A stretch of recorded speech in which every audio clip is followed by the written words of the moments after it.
All right, so I will, yeah. So I'll make sure that this is, a little lighter and not very heavy. I promise. So yeah, so as I was introducing myself, what I do is I'm interested in creating hands-on learning opportunities or technologies, mainly in mathematics, because as a lot of you know, mathematics is super abstract and it is so hard to visualize, especially the algebra part of mathematics. It's like so hard to visualize equations, as opposed to geometry, because you see geometry every day around you in leaves. We are symmetric as human beings, the way that our bodies are constructed. But when it comes to thinking of calculus or trigonometry or like functions, basically, yeah. So what I've been trying to do is basically try to make it more tangible, or come up with manipulatives or like physical devices which you can basically touch or play with to better the understanding of basic math concepts. So today I'll be sharing one very simple artifact or a kinetic sculpture that I made. And what I'm going to talk about is the mathematics that went behind making this particular sculpture. And like I said, I don't want to be talking at you. And I also see a lot of new participants. So hi again. My name is Kushbu. And it would be lovely if you could just go ahead and like type in the chat where you're like zooming in from, and maybe what are your interests or something like that. Anyway, so I'm gonna go ahead and yeah, Makermatics. I love that name. All right, so this is something that that I recently built. It's basically a kinetic sculpture. Now the way it moves is basically this central knob that rotates and moves. So if you closely observe, I'm just going to keep doing this for another 10 seconds or so, because I want you to look at it very closely. And we're going to be talking about the math that is present in this movement. Oops, sorry. All right, so I'm going to pause here and let you guys take a look at this, and just so that you can see what's happening closely. All right. So what I tried to do was break this down while I was making this, and I wanted to break it down into basic mathematics as to how are the measurements taken care of, and how, like, what all did I consider. And to do that, I will be sharing my screen here. Let's see.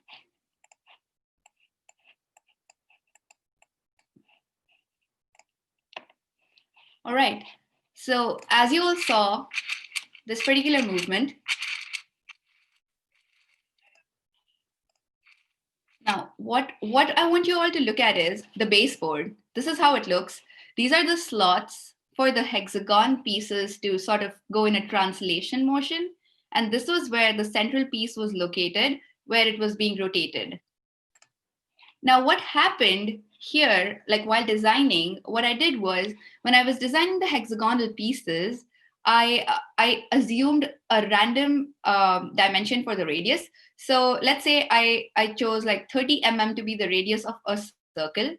And this inscribed circle gave rise to a hexagon, which is basically the hexagon in each of the pieces on this kinetic sculpture. So basically, what I mean to say is that I got the hexagon from an arbitrary radius r circle, and that is what filled up this baseboard. All right, now you would ask, where did the connector pieces come from?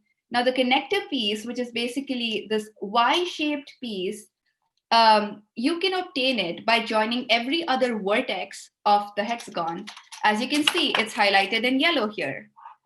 So so basically it all started with a random circle and the radius, you could just vary the radius of this particular circle, and you got the basic components of the sculpture. Now, in order to make all of these move together and form a beautiful pattern, what I did was, and it's a valid question that you might ask, oh, how would you know the thickness of this particular Y-shaped piece? And let's just say that it was like of X thickness, because we are all literally talking about arbitrary movement. So if it's like a radius R, let's say this is a piece with thickness X. Now, before I start explaining this, I want to take a quick pause just to see if this is not too much. And I'm going to take a quick look at the chat. And I see Filippo. Hi, I've entered now. What is it about? So hi, Filippo. Again, I'm Khushbu. Thank you for joining. And this is a small talk about math in the making. And what I'm trying to do is talk about the mathematics behind a kinetic sculpture that I recently built.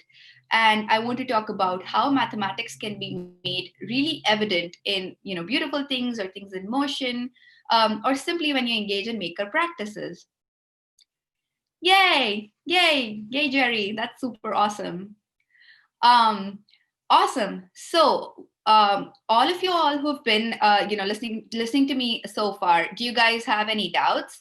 And I can go back and explain again about the basic components. But if you're all following me so far, can you please hit a thumbs up or say yes, or I don't know, just type your thoughts in the chat so that I know. Okay, awesome. I see a yes. Awesome. All right. So let's go to the connections part then. Let's see how these pieces actually mesh, and how are they making this particular connection, and what does math have to do with this pattern formation? All right. So if you see this particular square diagram, which is very graphical right now and probably very mathy, but as you can see, it's sort of a diagram of the sculpture, of a vision of how the sculpture should probably move. Let's see, there's a chat. Oh, you are too nice, thank you. But it really is. Anyway, so basically, like I said, so if you remember that the Y piece has this thickness of X. So if the Y piece is going to be in the middle of every other hexagonal piece, what are the measurements, or what are the places where these slots should be placed, or how far should they be spaced? Now, in order to understand that, we all know that the hexagon that we got here in the center basically comes from a circle, and the radius of the circle is R, right? So basically this particular distance, this particular distance here is R. And if you look at this sculpture again, I would want you all to look at my my video for once. If you look at the sculpture, between every hexagon, like two hexagon pieces, there are two X pieces or Y pieces, or the connector pieces, if you will. And if you remember, they're both of thickness X. So basically, if you see the radius R plus the X thickness of two pieces, that would be 2X, would be the distance between the centerpiece, and the slot. Again, if you all are not following, I would be happy to repeat myself, but please do let me know if this is understandable. Let's see. Okay, cool. I am so glad you guys are following it. Okay, very exciting. We have a bunch of awesome people today. I'm so excited. Okay, so as you know that the distance between the centerpiece and the slot is 2X plus R, the next question would be, how long should the slot be? Now, for the hexagon to sort of translate to and fro, right? It is basically completing a diameter of the circle, because the hexagon goes from this point to this point. And again, I would like to remind you that the hexagon is formed out of a circle. So keeping it easy and sort of sticking down to the basics, as we all know, that if the circle goes from here to here, it's basically covering twice the radius or the entire diameter of its own like shape.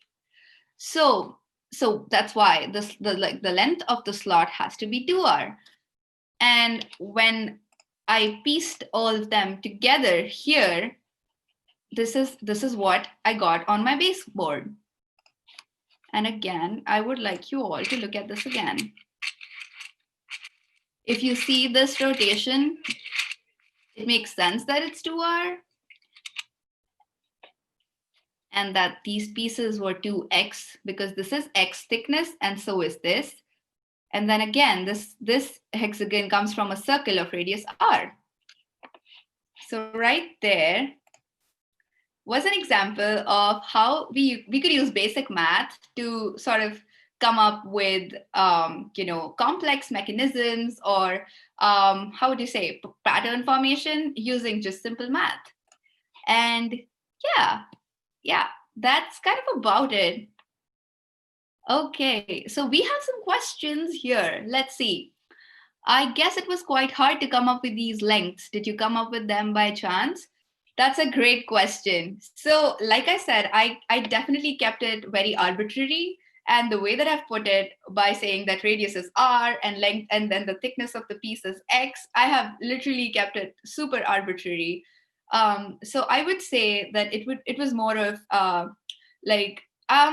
don't even want to call it hit and trial, but it was definitely something that I thought would fit the baseboard because I knew what size of the board I wanted, and based on that, I decided that how what circle would make sense for the hexagon to fit in.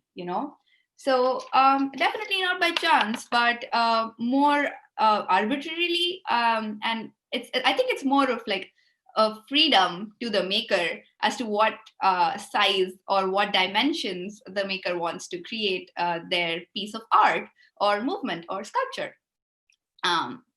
Does that answer your question? Oh, awesome. Also, I wasn't sure how should I pronounce your name? Is it Dehan? Also, I'm sorry. Oh, okay. I'm sorry. I don't mean to ruin it. But yeah, thanks for asking the question. And again, I am open to repeat because you guys are amazing participants, and I have loved every bit of participation here. Okay, I have something in the chat. The interesting thing is that if even a small piece of the structure is removed, the mechanism no longer works. Very interesting. That is so true. I completely agree with that. And since you brought that up, let's kind of talk about it really quickly. It's like since it's a hexagon and hexagon has 6 vertices, 6 points, right? And the connector pieces for the 6-sided polygon is basically a 3 a 3 endpoint connector, and it's interesting because the connector pieces are obtained by joining every other vertex of a hexagon. So it has to be like an even-sided polygon. So it's interesting that you found that out. Pretty cool. I don't know what a globoglav is. Okay, is it easy to assemble and disassemble the structure? That's a great point. I think that's pretty cool that you asked me that. Oh, okay, Filippo, got it. All right. So right now to assemble this, I have screws.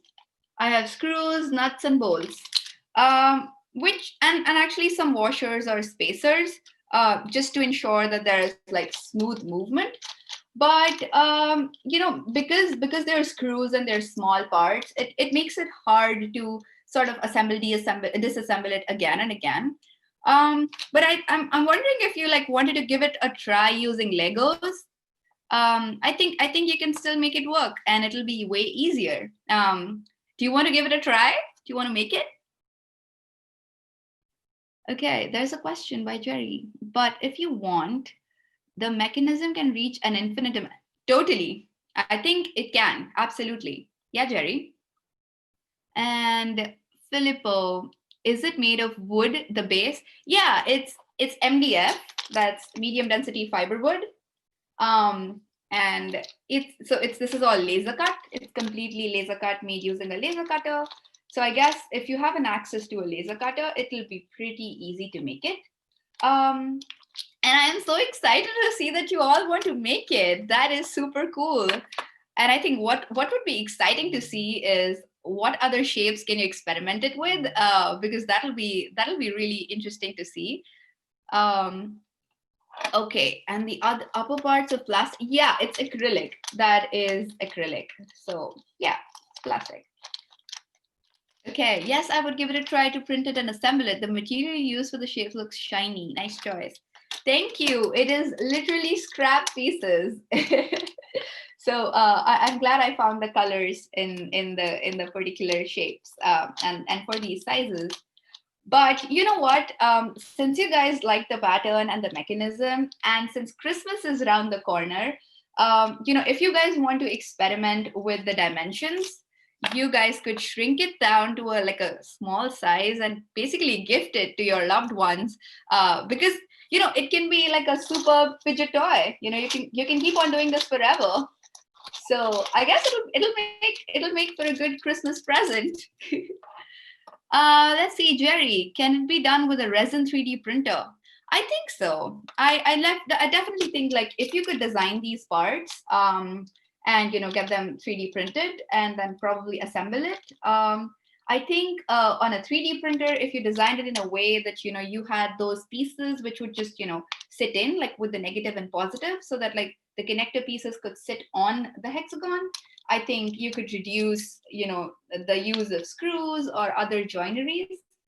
So I believe you could do that.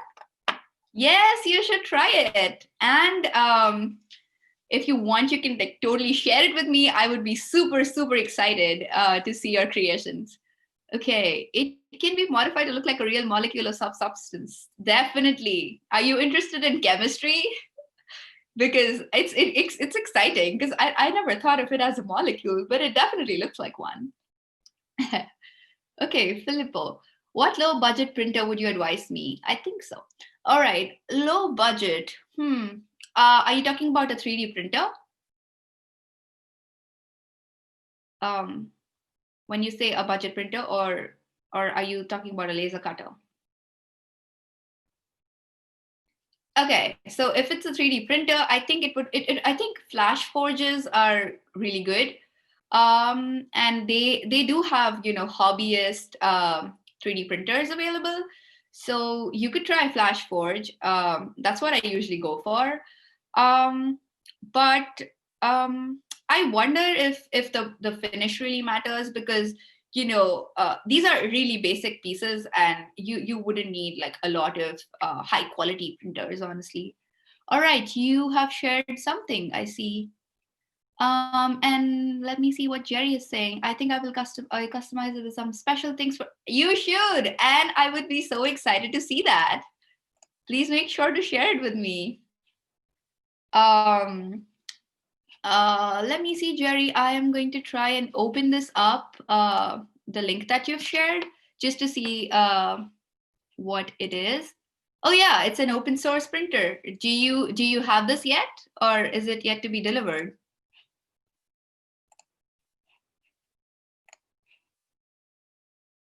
Oh, Christmas snowflake sounds so exciting. I love that idea. I think that's beautiful. And I think what's exciting is if you use this, if you used mathematics behind this, and like if you told this to your families or friends, do you think that would be super cool? Because, they'd be like, oh my God, how did you make this? And you'd be like, ha, I have a secret. So I think it'll be pretty cool. I am super psyched to know how it looks, the snowflake. But right, so if you guys want to chat more, I know we're running like low on time, and I know it's super tight and it's late for you guys.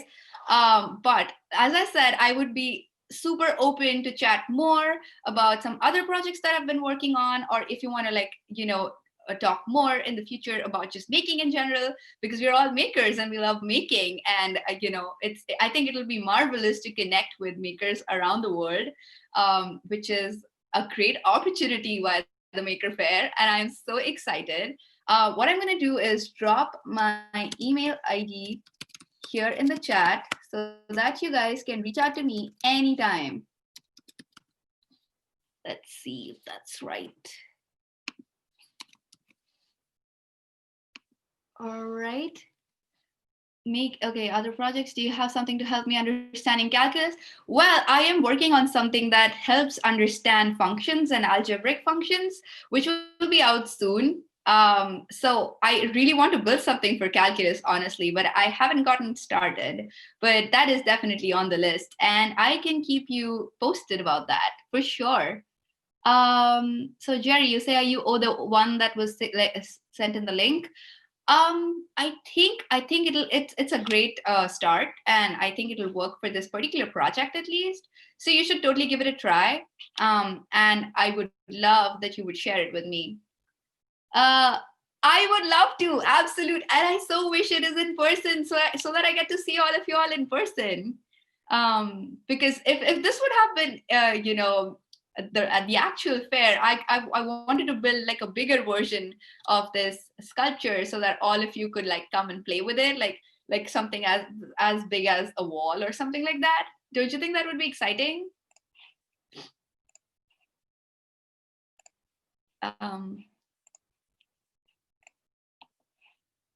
.objs of the parts. Let's see. I can definitely.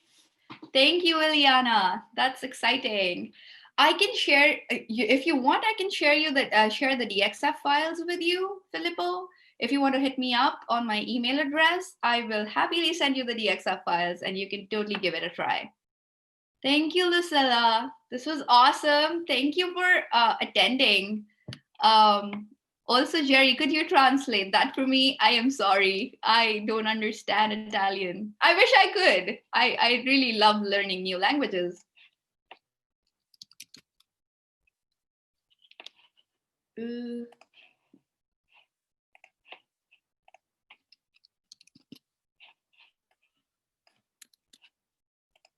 Or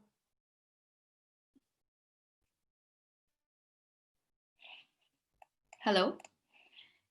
Hi, sorry, I thought I lost you all for a minute. But again, once again, thank you for joining me here. It was lovely to see all of y'all, not see, but hear all of your thoughts and share the energy. It's crazy, and it's unbelievable how even on a virtual, through a virtual platform, I could still sense the energy and the enthusiasm. I think that's the spirit of makers, and it's super exciting. But what I've done is I have also shared my website details here. If you guys want to know more about me, you could totally check it out, reach out to me again. I would be more than happy to set up a Zoom call and, chat with you all, get to know you all more. I would love to do that. Okay, I have the translation. I see that I'm not the only Oh, okay, that is exciting. Yay. That is fun. All right. All right. I don't want to be kicked out at the last minute, so I want to say my goodbyes properly. I think it was amazing to, be here, and I wish I could, say goodbye in Italian, or I don't know, teach me some Italian. Yay! Thank you so much. That is awesome. Arrivederci. Is that how you say it? Thank you, Lucilla. Have a good night. Have a good night. Ciao. Yes. Yay. Ciao, everyone. Have a good night. I hope you enjoy the rest of the Maker Faire. Stay safe.